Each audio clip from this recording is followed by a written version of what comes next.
Bonjour à tous, Bonjour. bienvenue. Bienvenue dans ce webinaire consacré à Bluemind pour les grandes organisations.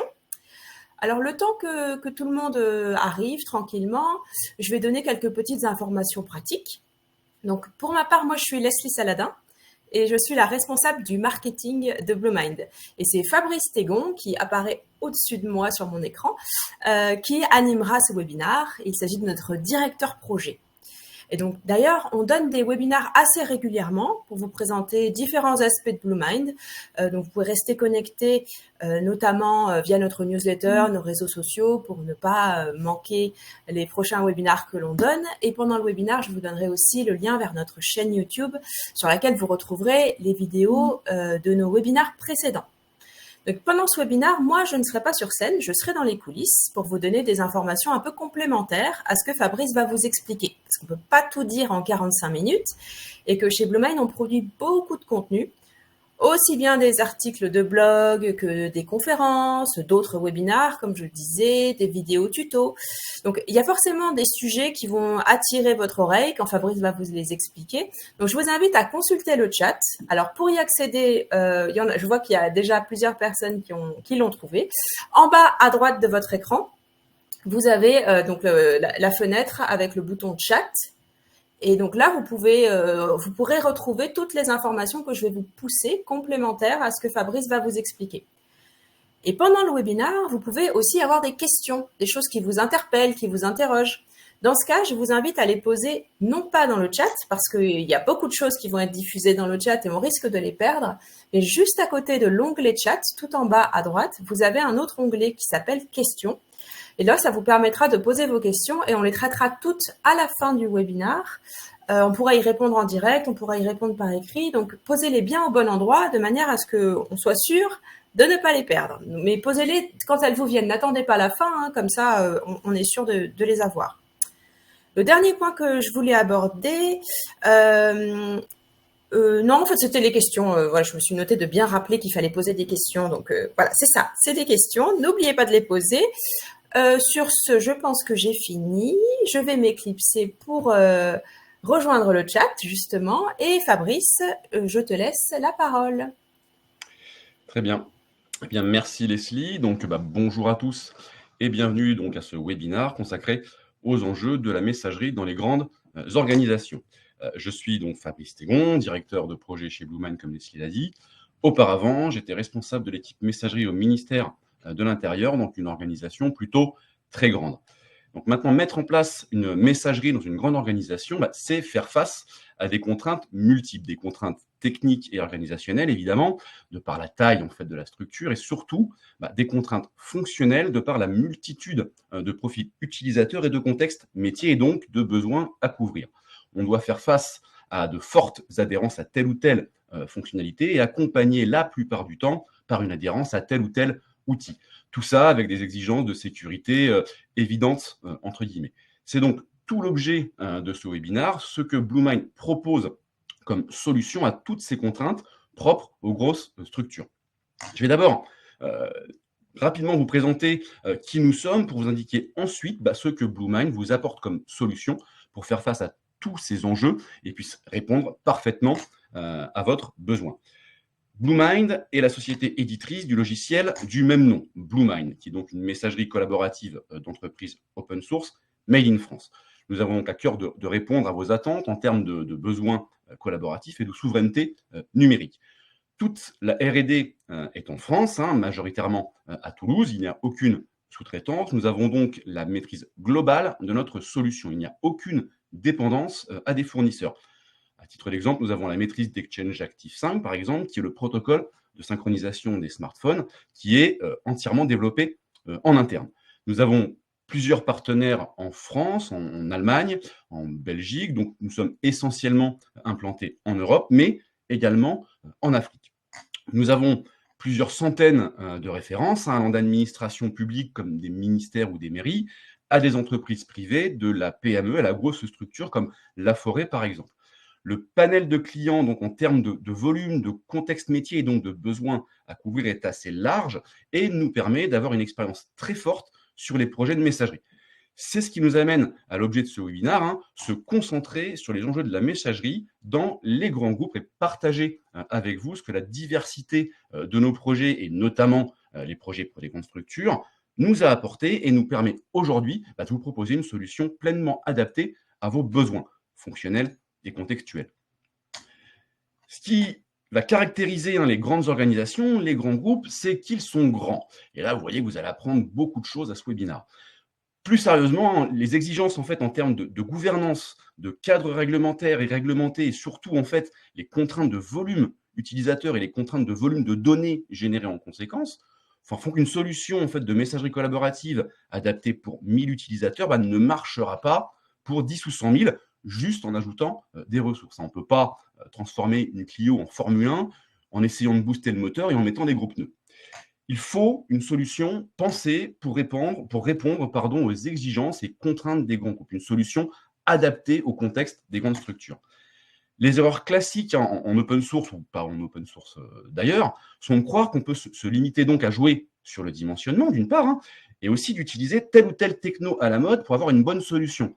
Je vais prendre un peu de NoSQL, dockeriser tout ça, orchestrer avec Kubernetes, et hop, j'ai ma solution. Évidemment, non. Pour répondre aux exigences, à vos exigences, la solution doit être adaptée pour satisfaire toutes les contraintes et les exigences propres aux grandes organisations. Et doit également répondre aux nouveaux enjeux liés à la souveraineté, sujet qui est devenu prépondérant et structurant pour les grandes organisations. Tout le monde s'accorde là-dessus sur l'importance de garder le contrôle de ces données, de ces applications, mais pour beaucoup, un outil souverain, et qui plus est là pour le coup open source, ne répondra pas correctement aux besoins des utilisateurs, ne couvrira pas tous les scénarios d'usage. Et alors que les solutions existent, et on va le voir, on va s'asseoir sur la souveraineté alors que le sujet est crucial. Depuis maintenant plusieurs années, la stratégie des grands fournisseurs de services IT et Microsoft en premier est claire. C'est migrer ses clients sur leur cloud. Donc Azure et Office 365 pour Microsoft. C'est vraiment opération, on s'occupe de tout, sortez le chéquier. Et pour sortir la main, bonjour, une fois dans la matrice, c'est volontairement complexe d'en sortir. Vous allez subir les mises à jour régulières et les augmentations de tarifs en conséquence, et généralement vers le haut. Et pour le coup, pour le jeu de mots un peu bidon, vous maîtrisez plus rien. C'est Microsoft qui mène la danse et qui a la main sur vos données. On a un lock-in qui est multiplié par 1000, alors que c'était déjà assez compliqué avant. Et ce lock-in contractuel est démultiplié par les habitudes, par cette adhérence fonctionnelle que j'ai évoquée en début de webinaire. Et c'est compréhensible. Déjà, c'est humain d'avoir des habitudes et des réflexes. Et deux, il y a trop d'exemples. Il y a eu trop d'exemples où les alternatives n'étaient pas forcément au même niveau de finition. C'est vrai que, par exemple, avant LibreOffice, OpenOffice a longtemps souffert de cette image liée aux premières versions de l'outil. Et le problème, c'est que ça vous met dans une situation délicate, par rapport à la législation européenne. On peut citer, par exemple, la législation sur les marchés publics, le Digital Market Act, ou tout simplement les RGPD qui sont juste incompatibles avec le Cloud Act. Ça vous met également dans une situation délicate par rapport aux directives gouvernementales.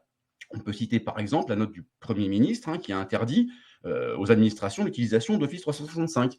Vous avez peut-être aussi vu l'Éducation nationale qui a également adressé à tous les DSI l'ordre de ne plus mettre à disposition Office 365 aux étudiants. Il est donc urgent et vital d'avoir des solutions concrètes. L'État cherche aussi à faire avancer le sujet et cherche à soutenir les démarches en ce sens. Il investit donc en finançant des consortiums pour faire émerger les solutions, ou plutôt pour faire connaître les solutions, parce que celles-ci existent et Bluemind fait clairement partie des solutions identifiées. Et heureusement, parce que comme on vient de le voir, les enjeux sont tout de même de taille. Maintenant, il ne suffit pas d'être français et de faire cocorico. En messagerie, c'est vraiment l'usage et l'acceptation des utilisateurs qui priment avant tout. Et pour ça, la solution doit répondre à leurs attentes et surtout, pour une grande organisation, doit être adaptée pour servir plusieurs milliers, plusieurs dizaines de milliers d'utilisateurs. Ça nous amène à la première partie de ce webinaire, les enjeux techniques. Comme je viens de l'indiquer, une grande structure peut avoir des dizaines ou des centaines de milliers d'utilisateurs à gérer. Je vais donc vous présenter quelques exemples d'adaptation technique que Bluemind a mis en place pour répondre à ces contraintes. Tout d'abord, les gros volumes de données. Les mails représentent environ 95% des données dans un système de messagerie. dans les grandes structures, il y a beaucoup d'utilisateurs, hein, comme je l'ai dit, qui vont générer beaucoup de données et qui doivent travailler ensemble si possible. Or, les sujets en fait, de collaboration deviennent rapidement compliqués, techniquement parlant, dès lors qu'on est entre guillemets trop nombreux, et c'est donc ce qui caractérise les grandes structures. Et c'est là en fait où de nombreuses solutions vont atteindre leurs limites. Pour supporter la charge et les données générées par autant d'utilisateurs, on doit multiplier les serveurs de boîtes aux lettres sans partage, sans collaboration possible entre eux. On n'a donc pas de partage global. Maintenant, vous avez certainement entendu parler de stockage objet. Hein. Cette technologie répond aux besoins de gérer des gros volumes en y apportant une résilience, une redondance forte. C'est vraiment pensé pour ça, et notamment pour les hébergements cloud. Par contre, c'est un stockage réseau, et c'est un système distribué. Donc, ce n'est pas vraiment plug and play, et l'implémenter, ça ne consiste pas juste à remplacer le stockage classique par fichier. On n'a plus de fichiers locaux. Ça implique donc en fait des changements profonds au niveau de l'applicatif qui doit faire face à un nouveau paradigme en termes de stockage. En conséquence, Bluemind a développé son propre moteur de messagerie pour remplacer la brique Cirrus. La brique Cirrus qui est le serveur de messagerie historique et leader dans le monde de l'open source, mais qui n'est absolument pas adapté au stockage objet. En supprimant Cirrus et avec une compatibilité native avec du stockage objet, Bluemind s'affranchit de cette contrainte de multiplication des serveurs de boîte aux lettres, qui avait aussi d'ailleurs Cirrus. On n'a plus besoin de s'adapter à la solution en répartissant les utilisateurs sur plusieurs plateformes et donc en découpant en fait les périmètres de collaboration et de partage. On a une collaboration globale. Jusqu'ici, en fait, seul Exchange et Google, qui est en fait assez peu utilisé en entreprise, offraient cette possibilité, mais pour le coup avec des grosses problématiques de souveraineté, comme on l'a vu, et surtout de coûts. Maintenant, fournir les solutions techniques pour gérer de gros volumes de données pour des milliers d'utilisateurs, c'est en fait un prérequis pour répondre aux besoins de partage, de collaboration globale. Mais maintenant, la solution doit aussi répondre aux besoins des équipes techniques pour assurer la qualité de service. La messagerie, c'est l'outil le plus utilisé en entreprise et par tout le monde. En cas d'arrêt de service ou de forte perturbation, au bout de 2 minutes, l'équipe SI est saisie, et au bout de 4 minutes, c'est le téléphone du DSI qui sonne. Comme on l'a vu juste avant, le stockage objet apporte, entre autres, la redondance des mails. Maintenant, si le serveur de messagerie tombe, ça ne nous avance pas forcément à grand-chose de savoir que nos mails sont en sécurité. C'est donc pas le stockage objet qui apporte la redondance du service. C'est pas non plus le stockage objet qui apporte les solutions pour gérer les opérations de maintenance. Et dans une grande structure, gérer une opération de maintenance, ça peut rapidement être compliqué. Il n'y a souvent pas de HNO possible, parce que c'est forcément l'heure de travailler pour quelqu'un dans le monde. Et comme pour un incident, un arrêt de service pour une opération de maintenance de plusieurs heures, c'est assez inenvisageable. Il faut donc embarquer des solutions qui vont vous permettre de gérer tout ça à chaud, et Bluemind, en fait, apporte des réponses. Généralement, pour apporter de la résilience, on va photocopier les plateformes. On met en place, en fait, une synchro en temps réel, bête et méchante, j'ai envie de dire. Le problème, c'est que, il faut constamment s'assurer que la copie se passe bien. Vous avez peut-être connu ce scénario de corruption de données. Et 2, ça ne permet pas de gérer les opérations de maintenance. Bluemind a mis en place des solutions qui permettent d'avoir plusieurs plateformes de résilience sur lesquelles on ne va pas en fait copier les données, mais on va refaire ce que les utilisateurs ont réalisé comme action modification. Je passe un mail en lu sur mon Bluemind le passe en lu sur ces plateformes de résilience. J'accepte une réunion ou je modifie une réunion, Bluemind accepte la réunion ou modifie la réunion sur les plateformes de résilience. C'est donc les utilisateurs qui alimentent le Bluemind de prod et les Bluemind de secours. Ce n'est pas copier les données, c'est les recréer. Vous pouvez ainsi mettre en place en fait, un plan de reprise ou de continuité d'activité dont la seule limite sera votre capacité d'hébergement, évidemment, et le coût lié aux plateformes. Ensuite, on a un point central d'accès pour les utilisateurs. Donc, en cas de bascule, c'est transparent pour eux. Ensuite, le deuxième effet qui se coule de ce mode de fonctionnement, c'est que toutes ces actions et modifications utilisateurs, tout ce que font les utilisateurs, on peut refaire tout ça sur un Bluemind, donc de même version évidemment, mais aussi sur un Bluemind de version supérieure. On peut refaire tout ce qu'on fait, tout ce que font les utilisateurs sur un Bluemind en version N+1, pendant que les utilisateurs continuent de travailler sur le Bluemind de production version N. La grosse plus-value de ce mode de fonctionnement, c'est qu'on peut réaliser en fait une recette, vérifier que la version N+1 de Bluemind a bien récupéré les données des utilisateurs avec les données de prod, et pas avec des jeux de test, comme on fait généralement. Donc, on va sécuriser à 100% avant de basculer. Et on peut basculer de façon, encore une fois, complètement transparente. Maintenant, on peut légitimement se demander si tout ce mécanisme et ces actions utilisateurs à rejouer ne représentent pas déjà une charge énorme à digérer et aussi un volume énorme de données à stocker. Bluemind s'appuie sur Kafka, qui est une solution faite exactement pour ça. Elle est notamment utilisée dans le domaine bancaire, donc calibrée pour digérer un volume extrêmement important de transactions à rejouer plusieurs fois. Et c'est aussi une solution optimisée pour le stockage de tout ça. C'est aussi utilisé par exemple par Netflix, donc la solution est aussi adaptée pour traiter des volumes de données assez considérables. On a donc avec le stockage objet et Bluemind Kafka une résilience globale sur l'ensemble de la solution. Ensuite, avoir une solution parfaitement calibrée et performante, c'est essentiel et on a vu les réponses techniques de Bluemind. C'est évidemment important. Mais les gros sujets, les enjeux majeurs, c'est d'une part la capacité à aller vers cet outil, à aller vers Bluemind, la capacité à migrer, et ça on reviendra sur ce point un tout petit peu plus tard. Et surtout, d'autre part, comme je l'ai indiqué tout à l'heure, c'est vraiment répondre aux besoins des utilisateurs, respecter leurs habitudes de travail, que la solution les satisfasse. Et là aussi, être un bon éditeur, c'est aussi apporter les bonnes réponses. Et dans une grande organisation, il peut y avoir, comme je l'ai déjà dit, des dizaines de milliers d'utilisateurs, avec des profils différents, avec chacun leurs habitudes, d'où la nécessité que la solution ait une couverture fonctionnelle large, permettant de couvrir un panel de besoins et de contextes métiers extrêmement vastes et variés. Et puis donc faire face à cette adhérence fonctionnelle déjà évoquée. Un des atouts majeurs de Bluemind, c'est d'être multi-client et surtout d'offrir le même périmètre fonctionnel et collaboratif à tous ses clients. Alors, vous allez me dire, façon de parler, parce que vous ne pouvez pas trop vous exprimer oralement, tous les fournisseurs sont multi-clients et notamment, évidemment, Outlook. C'est vrai que c'est facile de dire qu'on est multi-client ou qu'on est compatible à Outlook et c'est souvent, pour ne pas dire tout le temps, affiché. Mais on ne précise jamais les contraintes. Non seulement, il faut installer un connecteur sur tous les Outlook, mais en plus, on n'a pas un Outlook qui fonctionnera comme avec un Exchange, et c'est un petit peu ce que veulent les utilisateurs. Et en fait, ça marche tout simplement plus dès lors qu'on est plusieurs milliers d'utilisateurs. Bluemind est natif Outlook. Nous sommes les seuls, mis à part Microsoft, bien évidemment, à permettre une utilisation d'Outlook native. C'est-à-dire qu'Outlook pense dialoguer avec un serveur Exchange. C'est des années et des années de R&D et nous sommes maintenant la seule solution qui vous permet de garder des utilisateurs sur Outlook, mais surtout des utilisateurs sur Outlook qui pourront continuer de l'utiliser comme avec un Exchange.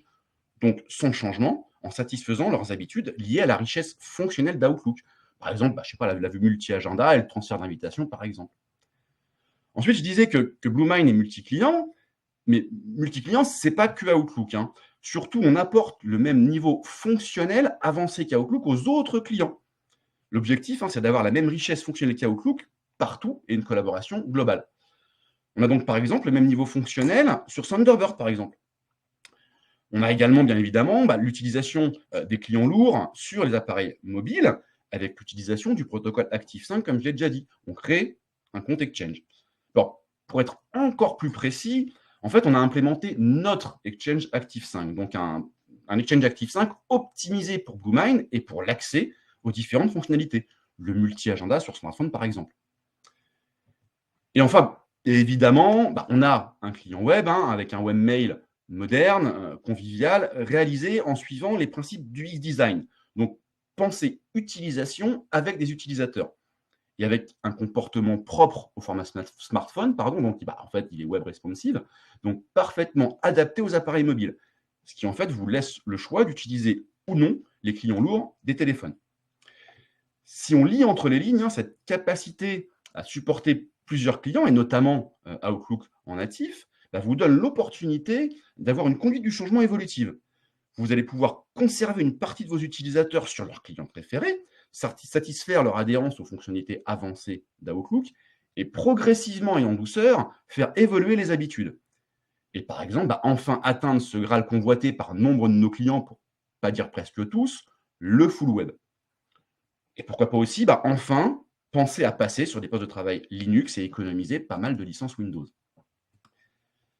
Maintenant, avoir plusieurs clients à disposition, c'est vrai que c'est quand même très pratique.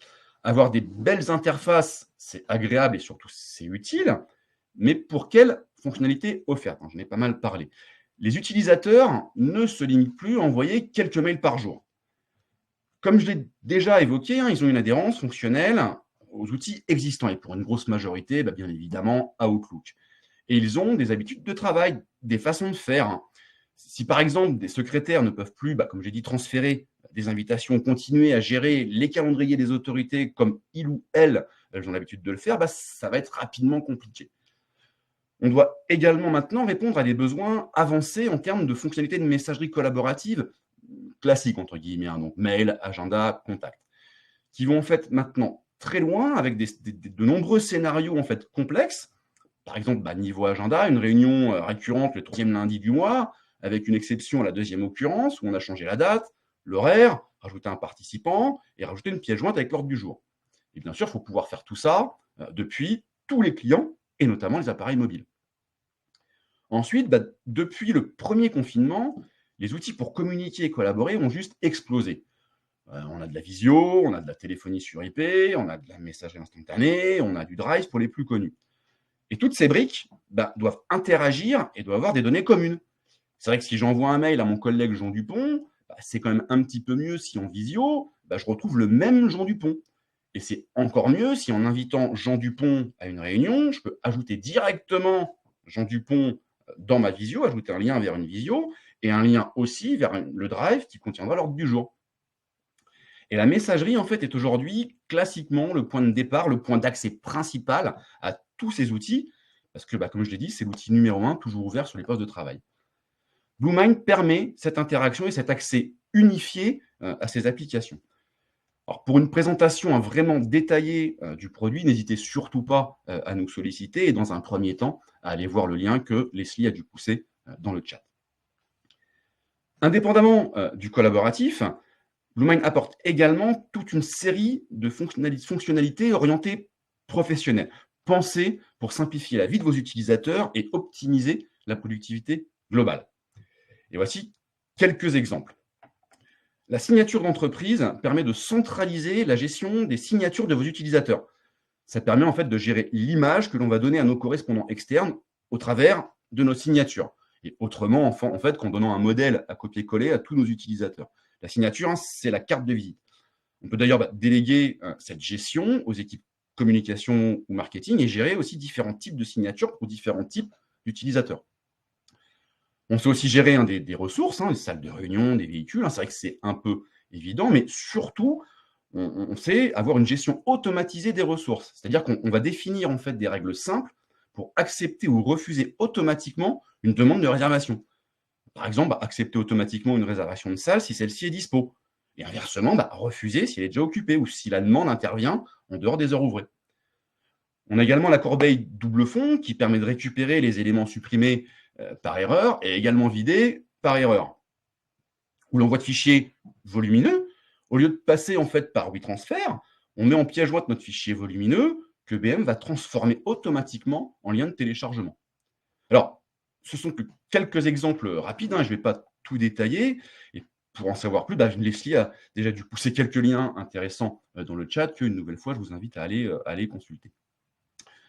Ensuite, en plus de notre couverture fonctionnelle large, on sait très bien que vous avez forcément des solutions existantes. Vous avez déjà, pour la plupart, une messagerie instantanée, un système de visio, voire pour certains, Microsoft Teams. Sur cet aspect, BlueMind a également une forte plus-value. BlueMind sait s'intégrer dans un écosystème vivant. Le cœur API de BlueMind lui permet de s'adapter à l'existant et de s'interfacer finement avec d'autres solutions, dont Cisco WebEx et Zoom, par exemple, qui sont extrêmement répandus dans les grandes entreprises.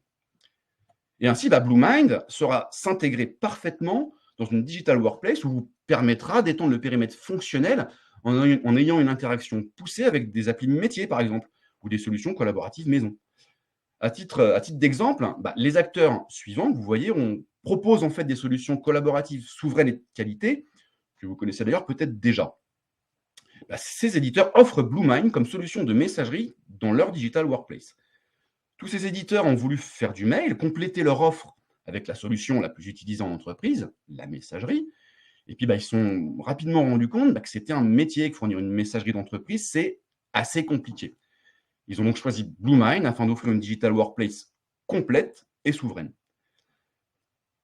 Pour conclure sur ce volet, sur les enjeux fonctionnels, je voudrais compléter avec quelques informations autour de la sobriété numérique et l'accessibilité, des sujets qui occupent maintenant une place stratégique dans les grandes organisations, qui ont des obligations légales sur le sujet. Accessibilité tout d'abord. L'accessibilité est au cœur de nos développements. Les équipes de développement Bluemind respectent les normes et les bonnes pratiques en vigueur.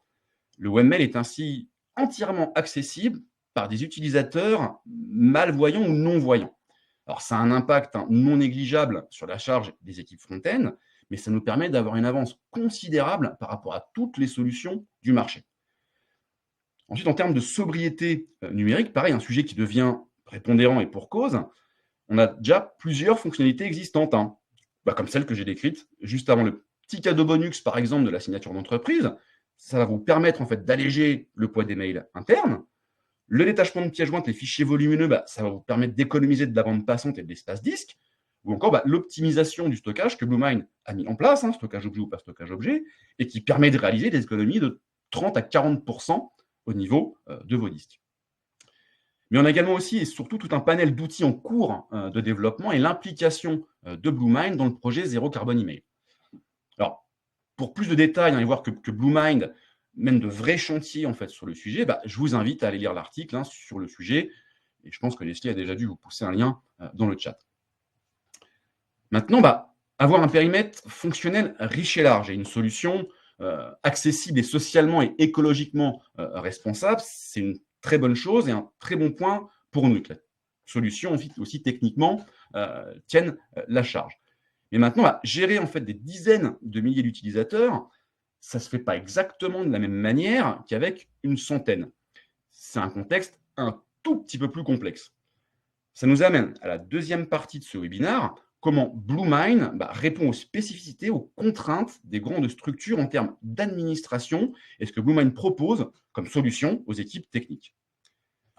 C'est aussi une des caractéristiques des grandes organisations d'avoir plusieurs équipes informatiques qui vont gérer plusieurs périmètres utilisateurs.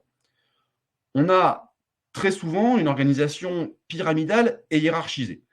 On va avoir une équipe nationale ou de haut niveau qui chapeaute des équipes zonales, qui elles-mêmes chapeautent des équipes départementales ou des équipes locales de proximité qui gèrent des utilisateurs.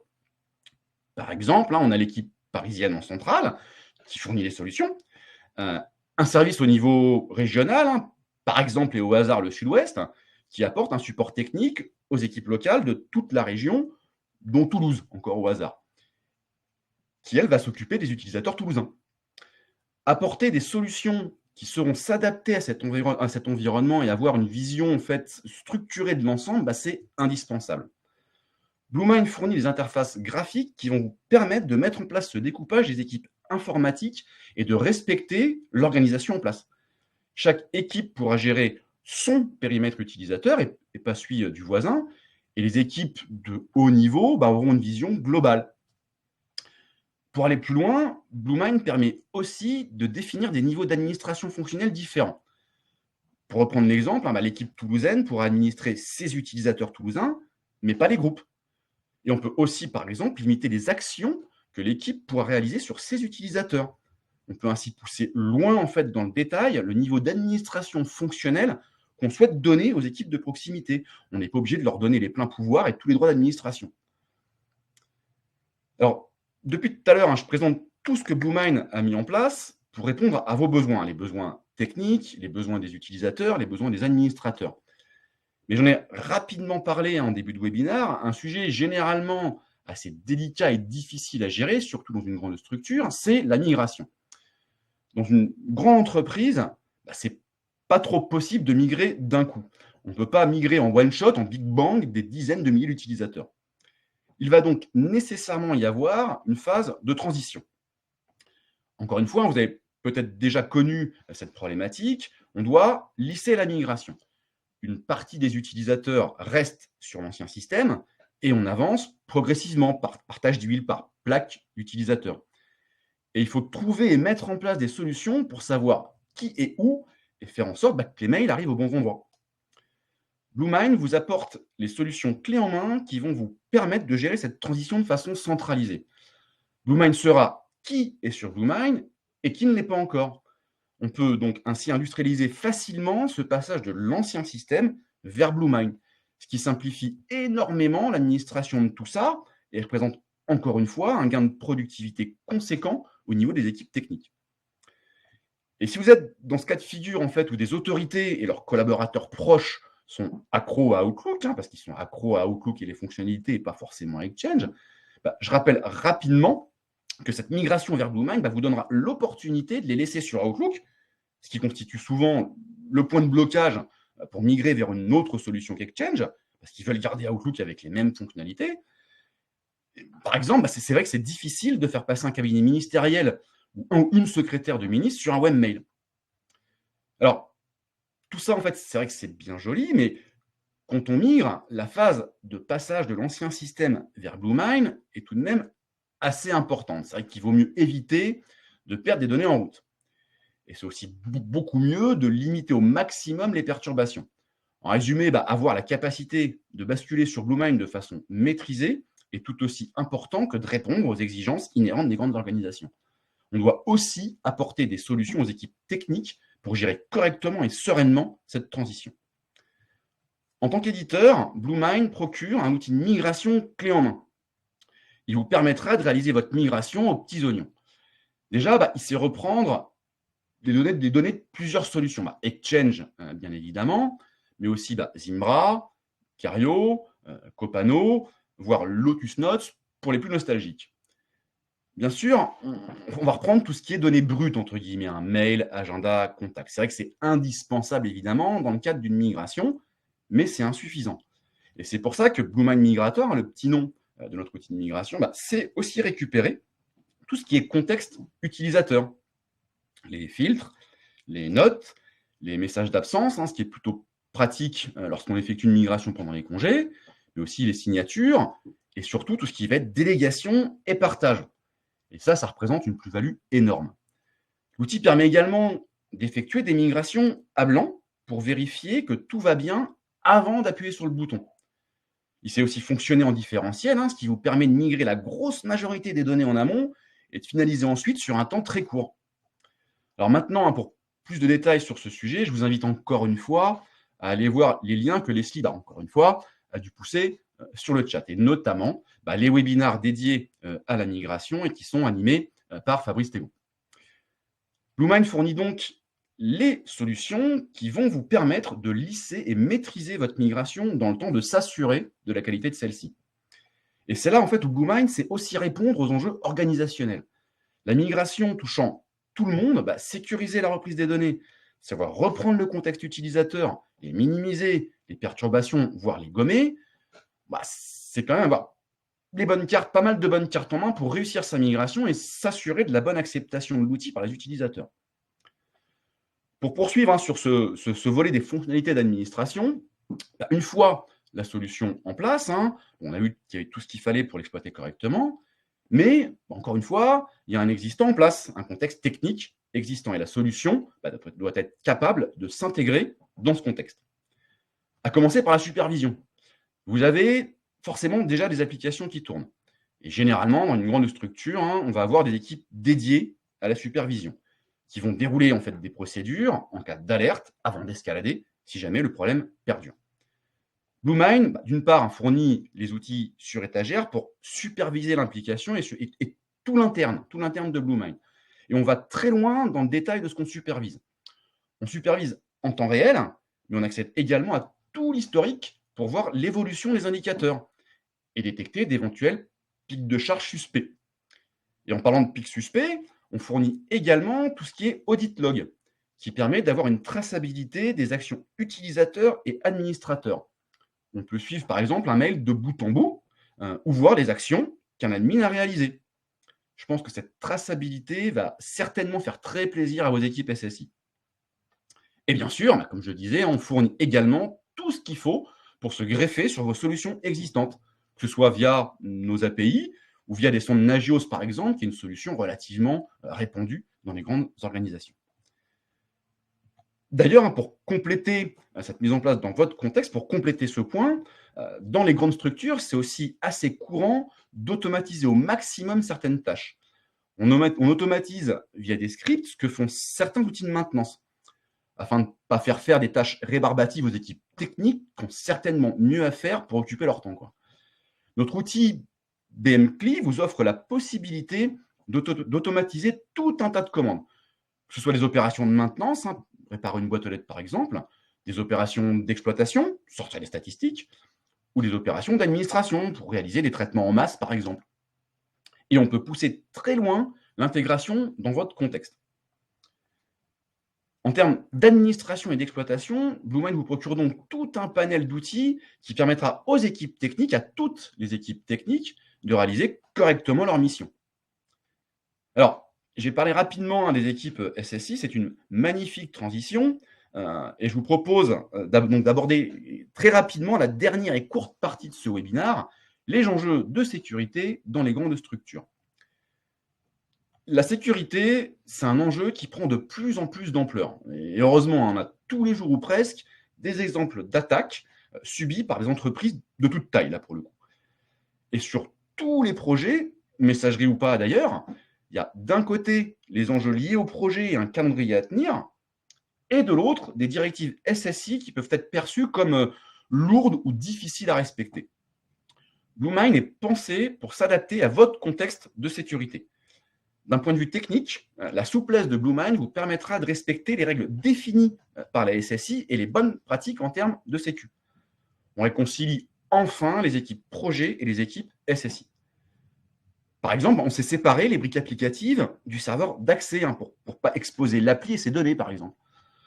On sait aussi s'interfacer avec les solutions de gestion de parc des appareils mobiles, qui sont maintenant en fait un parc de postes de travail à part entière et des cibles privilégiées de par leur aspect mobile, et donc forcément un parc à sécuriser et contrôler fortement. BlueMind, c'est aussi s'appuyer sur vos référentiels, sur vos annuaires, sans aucun besoin de connaître les mots de passe utilisateurs. C'est d'ailleurs aussi le cas de notre outil de migration. Le mot de passe est personnel et doit rester personnel. BlueMind saura s'interconnecter sur vos solutions de SSO. Aussi, que ce soit pour la mise en place et la migration, pour la prise en main de l'outil, la couverture fonctionnelle, le respect des usages et des habitudes, le dialogue privilégié avec l'éditeur, avec les évolutions qu'on peut mettre en place. Pourquoi choisir BlueMind ? Pour le produit, évidemment, et tout ce que je viens de vous présenter. BlueMind vous procure les solutions pour que vous puissiez faire un véritable choix de souveraineté tout en répondant aux besoins de vos utilisateurs et en respectant leurs usages et en répondant à toutes les contraintes techniques, fonctionnelles et organisationnelles des grandes structures. Mais choisir BlueMind, c'est aussi faire le choix de la pérennité. Les créateurs de BlueMind, qui ont tous des postes clés dans l'entreprise, gardent le contrôle de l'outil et de ce qu'on y met. C'est ce qui vous assure la pérennité de la solution. Ça nous permet vraiment de maîtriser la destinée de BlueMind. C'est une solution souveraine, haute couture, répondant aux besoins des utilisateurs et pensée en conséquence. C'est vraiment la clé de la réussite de BlueMind depuis 10 ans, la stabilité de sa stratégie qui est rendue possible parce que BlueMind appartient à ses fondateurs. Et c'est aussi la clé de la pérennité et la sécurisation du choix de BlueMind pour le futur. Ça nous permet aussi d'accompagner tous nos partenaires au niveau attendu et de façon durable et stable. Et du coup, on est également fortement impliqué dans l'écosystème open source européen pour partager toute cette expérience. Pierre Baudraco, notre président, est d'ailleurs aussi coprésident du CNLL, président de Solibre, et récemment nommé président du Hub Open Source Systématique. Il a besoin que de 2 heures de sommeil par nuit environ. Et enfin, et pour conclure, être éditeur, c'est aussi fournir un écosystème pour vous permettre de mettre en place une conduite du changement efficiente. Depuis un point d'accès unique, BlueMind vous met à disposition, encore une fois, un écosystème complet de ressources. Depuis le site All BlueMind, vous trouverez comment rentrer en contact avec nos partenaires dont j'ai parlé, mais également toute la documentation et les aides-mémoires qui sont réalisées par nos 2 documentalistes, donc des docs pédagogiques, ainsi qu'un lien vers notre chaîne YouTube, Leslie en a parlé tout à l'heure, avec des vidéos orientées utilisateur que la même Leslie en fait alimente régulièrement. Comme elle alimente régulièrement, vous avez dû vous en rendre compte, notre site internet avec des articles de blog très intéressants. Et je ne doute pas d'ailleurs qu'elle a dû vous pousser les différents liens dans le chat. Et maintenant, pour conclure la conclusion, très rapidement, sachez que BlueMind a fourni également la solution de gestion de crise BlueMind Digital Crisis, qui peut être complétée par l'offre de notre partenaire OK. C'est une messagerie de secours qui est hébergée indépendamment de votre système d'information dans un environnement labellisé Sectum Cloud, bien évidemment, et qui vous permettra de communiquer avec l'équipe de gestion de crise en cas d'attaque. Alors, je ne vais pas rentrer dans le détail, ce n'est pas l'objet de ce webinaire, mais si vous êtes intéressé et que vous avez ce besoin de communiquer en temps de crise, je vous invite une dernière fois à aller voir les liens que Leslie, une dernière fois, a dû pousser sur le chat. J'ai maintenant terminé cette présentation et je vais inviter en fait mes collègues de l'ombre à venir me rejoindre sur scène pour répondre à toutes vos questions, s'il y en a ou s'il y en reste.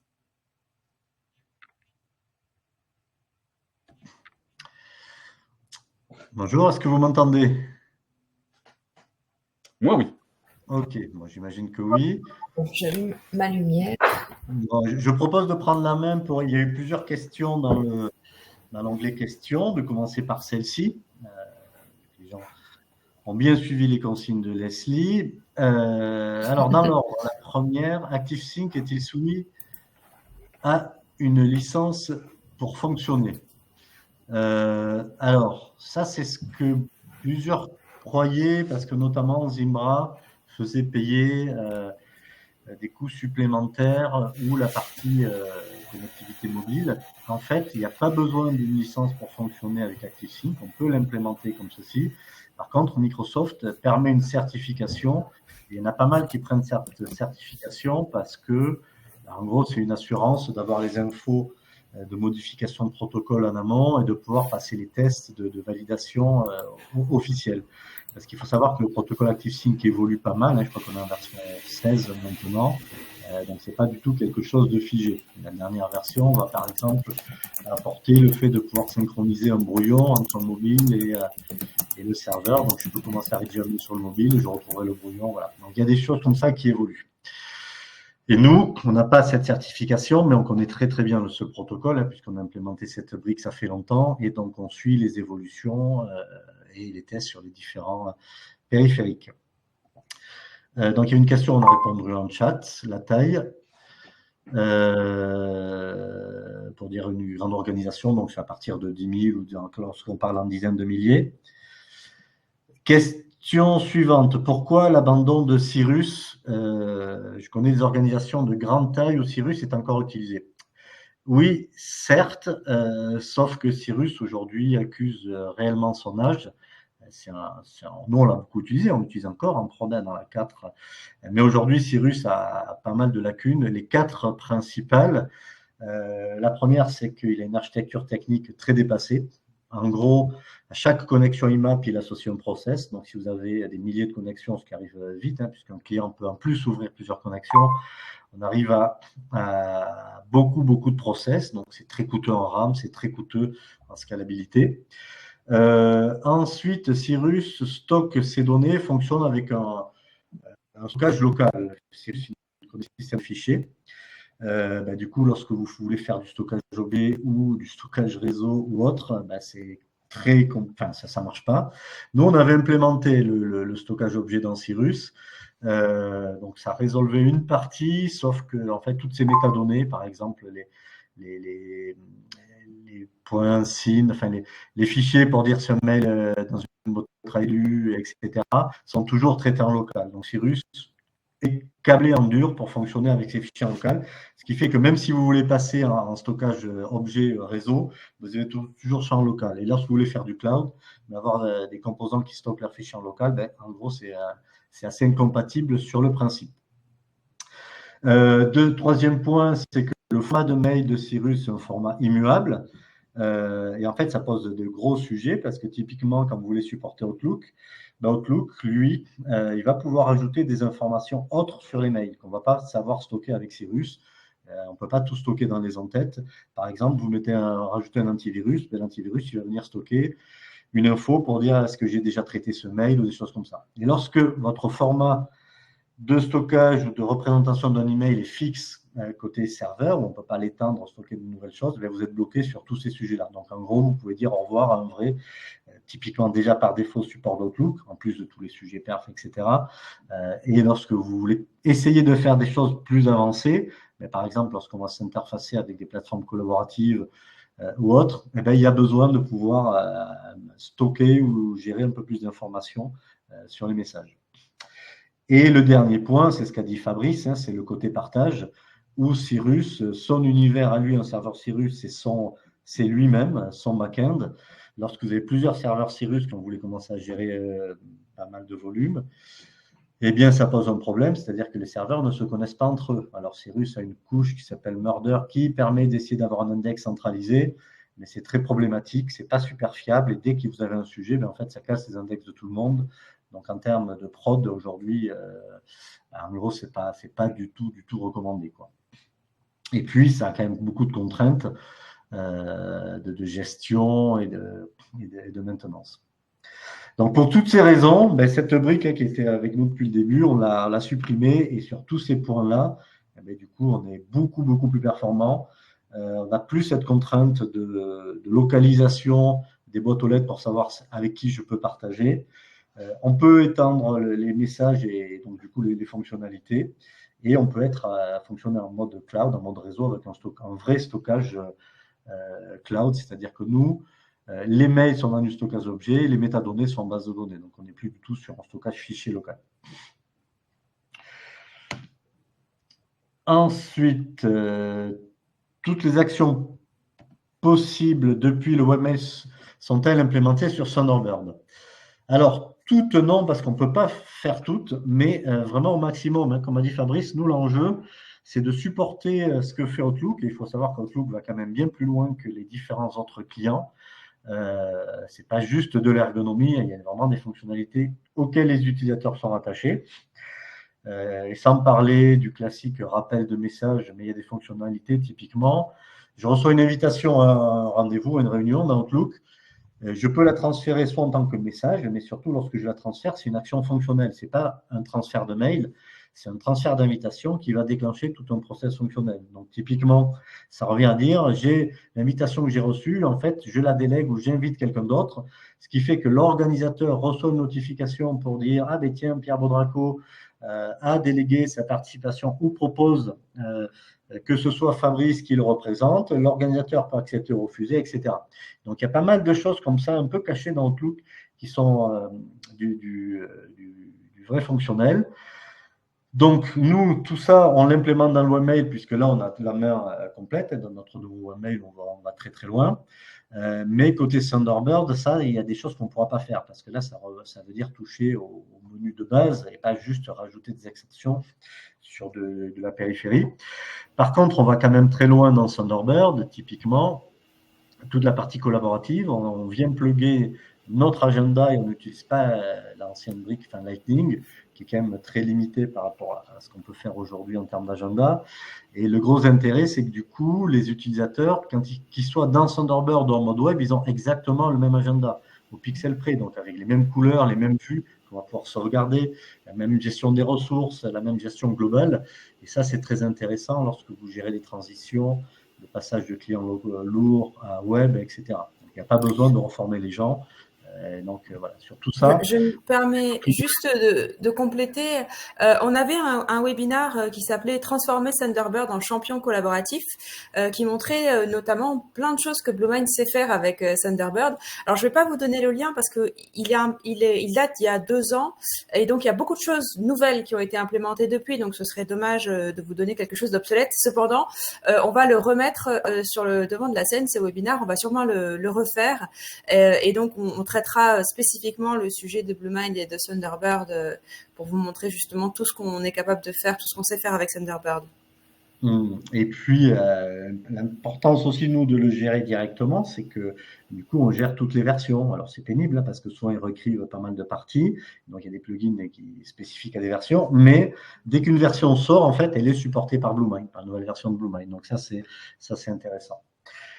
Et l'enjeu, c'est pareil en web, hein, tout ce que fait Outlook. Par exemple, je suis invité à une réunion, je peux proposer ce qu'on appelle une contre-proposition du créneau horaire. Si l'événement, cette caractéristique. Et donc, c'est pas un mail que j'envoie, c'est dans mon interface, je dis non, ok, j'accepte, mais je propose un autre rendez-vous. Tout ça via protocole.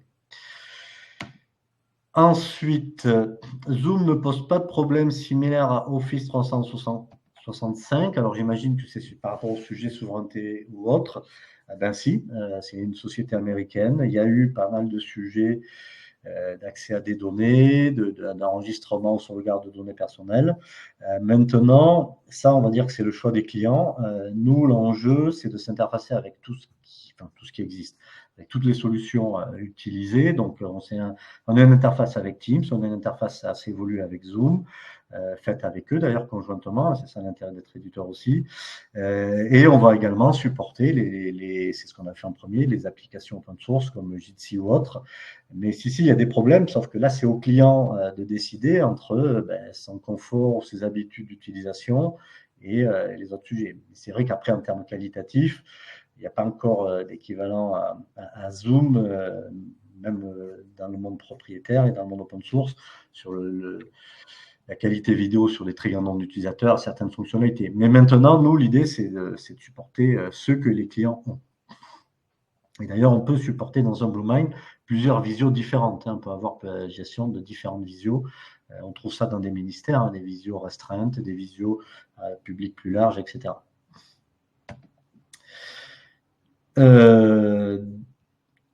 Autre question, dans le cas d'une migration depuis Zimbra, toutes les causes Zimbra sont-elles importées dans Bluemind? Non, puisque nous, on n'a pas la gestion de la même façon des classes of service.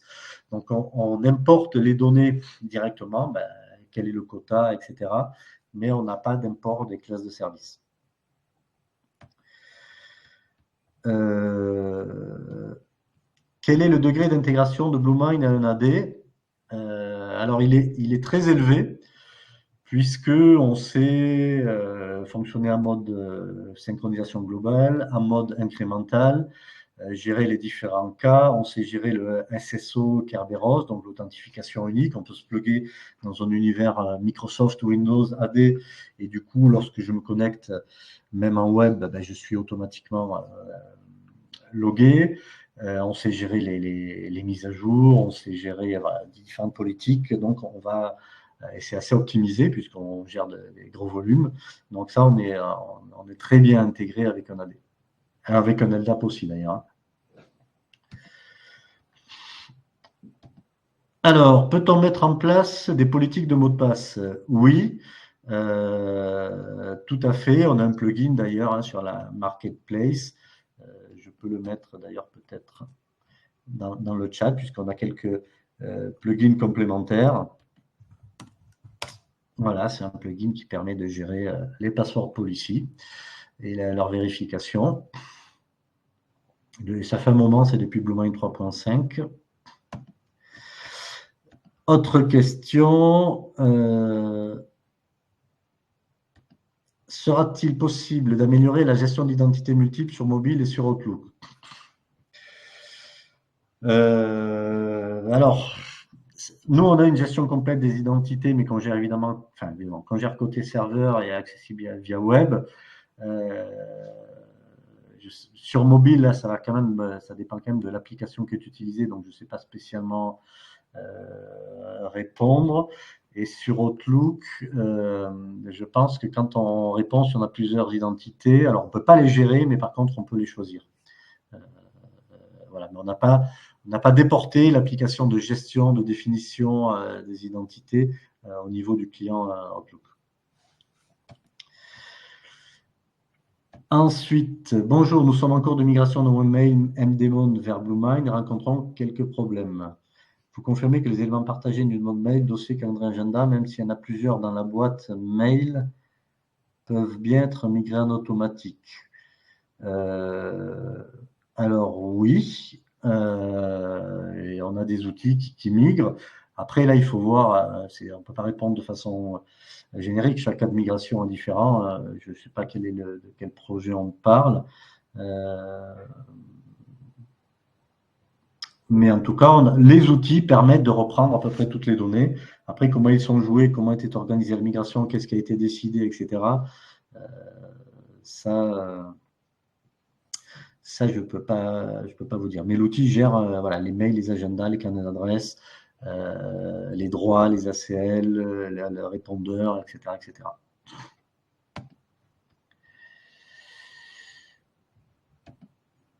Bluemind permet-il de récupérer un mail envoyé malencontreusement à un destinataire qui ne devait pas recevoir ce mail confidentiel? Alors, on n'a pas ça aujourd'hui, c'est le fameux ce que je dis, rappel de message qui est implémenté par Exchange et Microsoft, avec des conditions. Il ne faut pas que l'utilisateur ait ouvert le mail, etc., etc. Aujourd'hui, on ne le fait pas.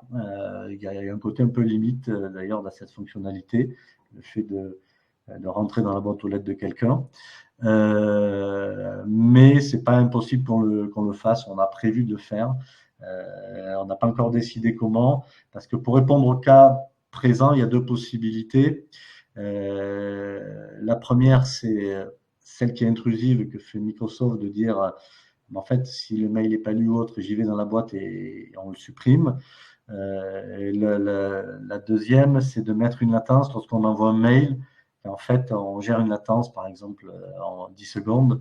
Et durant ces 10 secondes, on peut le rattraper. C'est le cas où je m'aperçois que j'ai envoyé au mauvais destinataire ou j'ai pas mis la pièce jointe, le cas classique. En général, on s'en aperçoit de suite. D'ailleurs, il vaut mieux parce que sinon, après, dès que c'est reçu, de toute façon, la fonctionnalité ne marche plus. Et sachant qu'elle est spécifique à une installation en serveur, même si Microsoft maintenant essaye d'arriver à l'étendre un petit peu à 365, mais c'est quand même dans des contextes très particuliers pour que ça marche.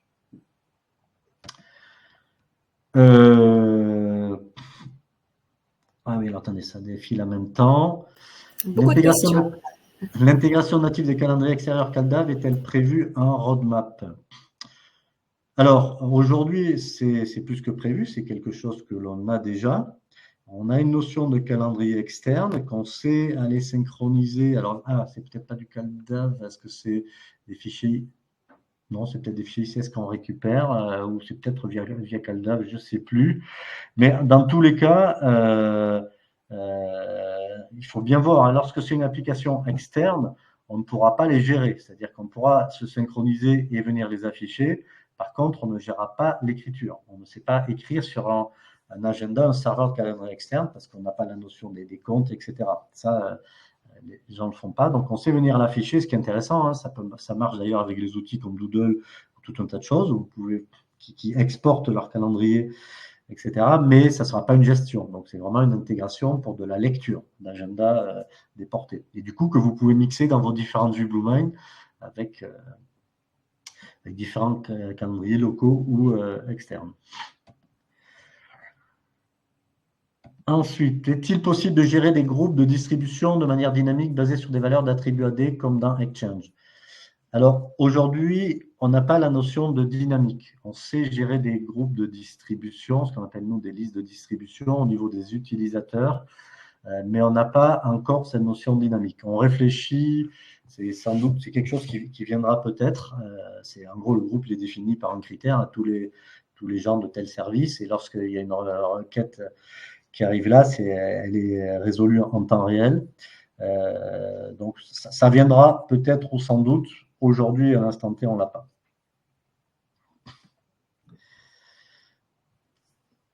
Car notamment, oui, il y a certains gros appels d'offres qui le demandent, donc on est en train de regarder précisément, ou quelques gros clients. Ensuite, comment Bluemind s'interface avec un système de remédiation d'anti-spam comme Proofpoint, suppression a posteriori d'un email déjà délivré?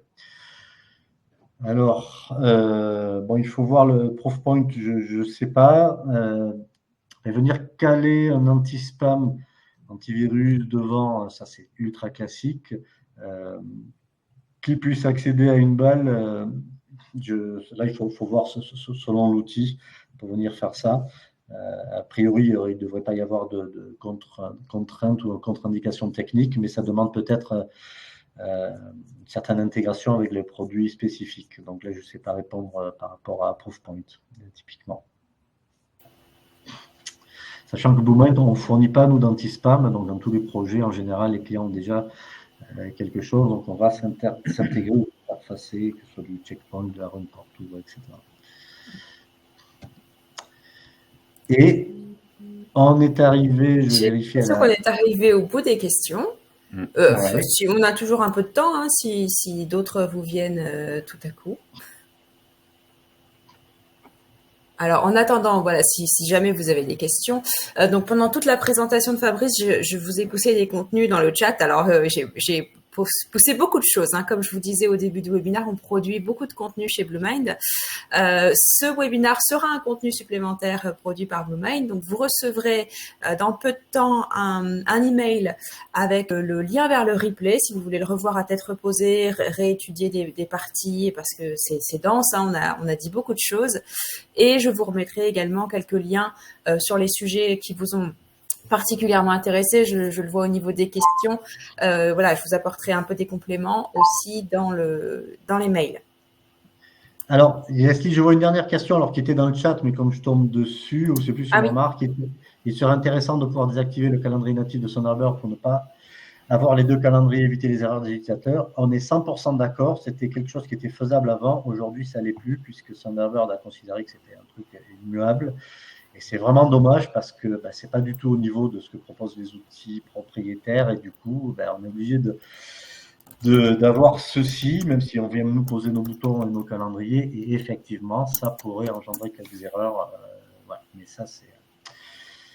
Là, on n'y peut rien, à part à faire un fork de Thunderbird, ce qui est évidemment ce qu'il ne faut pas faire.